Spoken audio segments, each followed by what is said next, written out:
AIMIM Malegaon की राजनीति के अंदर एक ऐसा नाम बन चुका है जिसको लेकर जिस तरह से हम यूँ भी कहते हैं कि इसको छोड़ते भी नहीं आ रहा है और उसको साथ लेकर चलते भी नहीं आ रहा है इस्लाम पार्टी के। क्योंकि इस्लाम पार्टी की अगर बात की जाए तो राजनीतिक तौर पर पेट फिर फंस गया है। यहाँ पर हम यूँ भी कह सकते हैं कि हैदराबाद की लैंग्वेज में दूल्हे भाई ने फिर अपने आप को दूल्हे भाई साबित ही कर दिया। दूसरी तरफ अगर देखा जाए तो ऑल इंडिया मजलिस इत्तेहादुल मुस्लिमीन के पास 21 कारपोरेटर हैं, तो इस्लाम पार्टी के पास 35 या 33 कारपोरेटर की कुल मिलाकर अगर देखा जाए तो उनको काफ़ी कम और जो है तो सीटों की ज़रूरत है। और इस्लाम पार्टी चाहती ये भी है कि मजबूत तरीके से उसको ऑल इंडिया मजलिस इत्तेहादुल मुस्लिमीन बगैर शर्त के जो है तो अपना समर्थन दे। लेकिन इस पर जो है तो ऑल इंडिया मजलिस इत्तेहादुल मुस्लिमीन के सैयद इम्तियाज़ अली साहब की क्या राय है उसके बारे में हम ज़रूर बात करेंगे।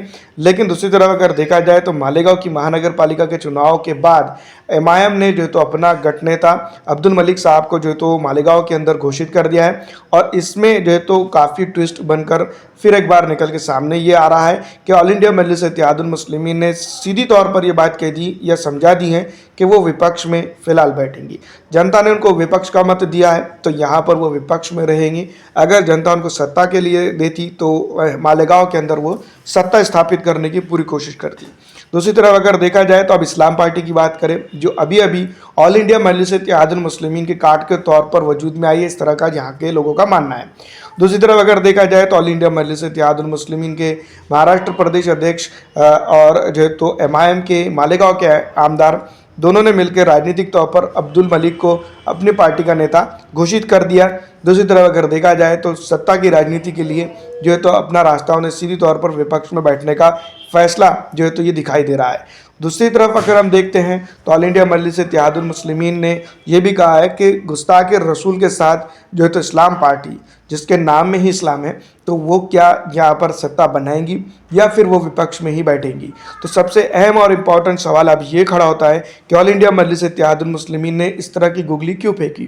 क्योंकि हम और आप जानते हैं कि पिछले विधानसभा चुनाव के अंदर यासिफ शेख साहब की अगर बात करें तो वो पूर्व एमएलए थे।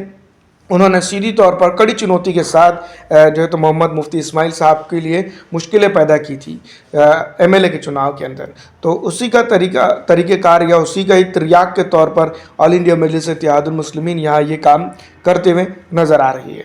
कुल मिलाकर अगर बात की जाए तो ऑल इंडिया मजलिस इत्तेहादुल मुस्लिमीन ने अपने आप को फिर मालेगांव की महानगर पालिका के अंदर दूल्हे भाई घोषित ही कर दिया है। उनको मनाने के लिए है तो यहाँ पर आना ही पड़ेगा।